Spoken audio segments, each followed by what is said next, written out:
Hi everyone, তো চলে এসেছি আরও একটা নতুন ব্লগ নিয়ে। তোমরা তো আগের ব্লগে দেখেছিলে যে আমি এসেছিলাম মনসা পুজো উপলক্ষে মামা বাড়ি। তারপরে রাত্রিবেলা আমরা চলে এসেছিলাম বাবার বাড়িতে।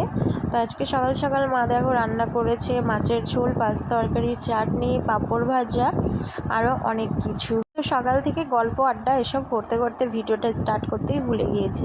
তো এখন বাড়িতে আমি আর মা ছাড়া কেউ নেই। বরমশাই এসেছিলো, ও চলে গিয়েছে বহরমপুর। আর তিতলিও ছিল, তো তিতলিকে আমি মামা বাড়ি পাঠিয়ে দিয়েছি, যেহেতু দুপুরবেলায় ওখানে আমাদের খাওয়া দাওয়ার নিমন্ত্রণ আছে। তারপরে আজকে আমরা আবার বাড়ি চলে যাবো। আর জানো তো আজকে কিন্তু আমাদের এখানে কীর্তন শুরু। আজকে হচ্ছে অধিবাস, কিন্তু কি করব বলো, বাড়িতে একটু অসুবিধা, সেই কারণে প্রথম থেকে আমি থাকতে পারছি না। তবে আমি আবার দুদিন পর অবশ্যই আসবো কীর্তনে। তো এখন আমি দেখো রেডি হয়ে যাচ্ছি মামা বাড়ি। ওই যে বললাম দুপুরে ওখানে খাওয়া দাওয়ার নিমন্ত্রণ আছে। তারপরে দেখো বাড়ি এসে মাকে আমি এখন একটু সাজিয়ে গুছিয়ে দিচ্ছিলাম, যেহেতু তোমাদের বললাম আজকে আমাদের এখানে অধিবাস। তো মা যাবে জল ভরা অনুষ্ঠানে। তো প্রত্যেক বছর আমিও যেতাম, তো কি করব বলো, আমার খুব মন খারাপ করছে, কিন্তু কিছু করার নেই। তো দেখো আমি এখন চলে এসেছি কাশিমবাজার স্টেশন।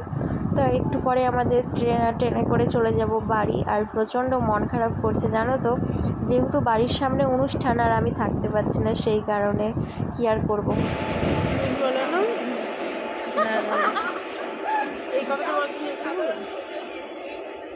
তো এরপরে দেখো আমরা ট্রেনে উঠে পড়েছি। আর ট্রেন তো আজকে ফাঁকাই ছিল, আর এমনিও এই ট্রেনটা ফাঁকাই থাকে, যেহেতু এটা আজিমগঞ্জ টু কৃষ্ণনগর, সেই কারণে। তো দেখো কাশিমবাজার স্টেশন এখন আমরা পার করছি। আর হ্যাঁ, তোমাদেরকে তো আরও একটা কথা বলাই হয়নি, মামাবাড়ি গিয়ে কোনো ভিডিও করতে পারিনি, শুধু গিয়েছি একটুখানি বসেছি, খাওয়া দাওয়া করে আবার চলে এসেছি, কারণ ট্রেন ধরবো, সেই কারণে তাড়াতাড়ি করে বেরিয়ে গিয়েছি। তো তারপরে দেখো এখন আমরা এই সবুজ পরিবেশ দেখতে দেখতে যাচ্ছি। আর বেশ সুন্দর লাগছিল, যেই দিকেই তাকাচ্ছি সবুজ আর সবুজ। জানি ক্যামেরাতে সেরকম একটা বোঝা যাচ্ছে না, তবে খালি চোখে কি ভালোটাই না লাগছে। আর গাছগুলো দেখে মনে হচ্ছে গাছগুলো আমাদের সাথে সাথে চলে যাচ্ছে। এরপরে দেখো এই লাল সূর্যটা কি দারুণ লাগছে, কি বলবো তোমাদেরকে। আমাদের সাথে সূর্যি মামাও কিন্তু ট্রেনে করে ঝিকঝিক করতে করতে যাচ্ছে, তাই না বলো?